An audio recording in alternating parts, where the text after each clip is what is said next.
നമസ്കാരം. ലോക്സഭാ തെരഞ്ഞെടുപ്പ് അടുത്തതോടുകൂടി നിരവധി സർവേ ഫലങ്ങൾ പ്രവചനങ്ങളൊക്കെ പുറത്തു വന്നുകൊണ്ടിരിക്കുകയാണ്. ഇപ്പോഴിത് അതിൽ ഏറ്റവും പ്രധാനപ്പെട്ട ഒരു അഭിപ്രായം അല്ലെങ്കിൽ ഒരു പ്രവചനം പുറത്തു വന്നിരിക്കുകയാണ്. മറ്റാരുമല്ല, പ്രശാന്ത് കിഷോർ ആണ് ഇത്തരത്തിലുള്ള ഒരു അഭിപ്രായ പ്രകടനം നടത്തിയിരിക്കുന്നത്. BJPയുടെ നേതൃത്വത്തിൽ NDA തന്നെ വീണ്ടും അധികാരത്തിലെത്തും എന്നാണ് പ്രശാന്ത് കിഷോറിന്റെ പ്രവചനം. ഇപ്പോഴുള്ള അത്ര സീറ്റുകൾ തന്നെയോ അല്ലെങ്കിൽ അതിൽ കൂടുതലോ NDA നേടുമെന്നുകൂടി അദ്ദേഹം പറയുന്നുണ്ട്. BJPയുടെ കാര്യത്തിൽ മാറ്റങ്ങൾ ഉണ്ടാവില്ല, അവർക്ക് ഇപ്പോഴുള്ള ഇതേ സീറ്റുകൾ തന്നെ ലഭിക്കും, പക്ഷേ കൂടുതൽ സീറ്റുകൾ വർദ്ധിക്കാനുള്ള സാഹചര്യമുണ്ട്. അതേസമയം തന്നെ ബീഹാറിൽ RJD കോൺഗ്രസിന് ഒരു പ്രതീക്ഷയും വേണ്ട എന്നും വമ്പൻ മാർജിനിൽ തന്നെ NDA അവിടെ വിജയിച്ച് കയറുമെന്നും കൂടി ഇദ്ദേഹം പറയുന്നുണ്ട്.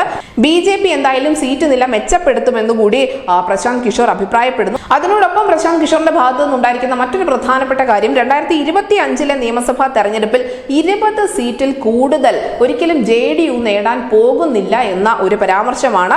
ഏത് സഖ്യത്തിൽ നിന്ന് മത്സരിച്ചാലും ഇനി നിതീഷ് കുമാറിന്റെ പാർട്ടിക്ക് ഒരു ഉയർത്തെഴുന്നേൽപ്പ് ഉണ്ടാവില്ല.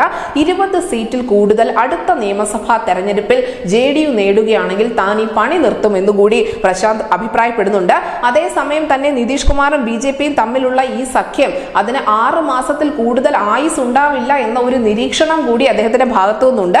അടുത്ത നിയമസഭാ തെരഞ്ഞെടുപ്പിന് മുൻപായി തന്നെ ഈ സഖ്യം തകരുമെന്നാണ് അദ്ദേഹം പറയുന്നത്.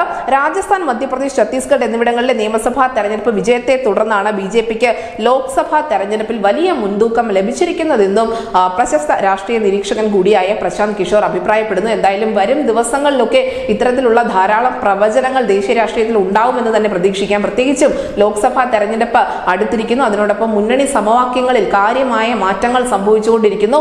അനുനിമിഷം അത് മാറിക്കൊണ്ടേയിരിക്കുന്നു. എന്തായിരിക്കും ഇനി NDAയും INDAയും തമ്മിലുള്ള ഒരു പോര്? എങ്ങനെയായിരിക്കും ഇത് മുന്നോട്ട് പോവുക? ആരൊക്കെയായിരിക്കും മറുകണ്ഠം ചാടുക? തുടങ്ങി നിരവധി ചോദ്യങ്ങൾ ബാക്കിയാണ്. അതിന്റെ പശ്ചാത്തലത്തിലാണ് ഇപ്പോൾ പ്രമുഖ വ്യക്തികൾ ഇത്തരത്തിലുള്ള അഭിപ്രായ പ്രകടനങ്ങൾ അല്ലെങ്കിൽ പ്രവചനങ്ങളുമായി രംഗത്തെത്തിയിരിക്കുന്നത്. News desk India Malayalam.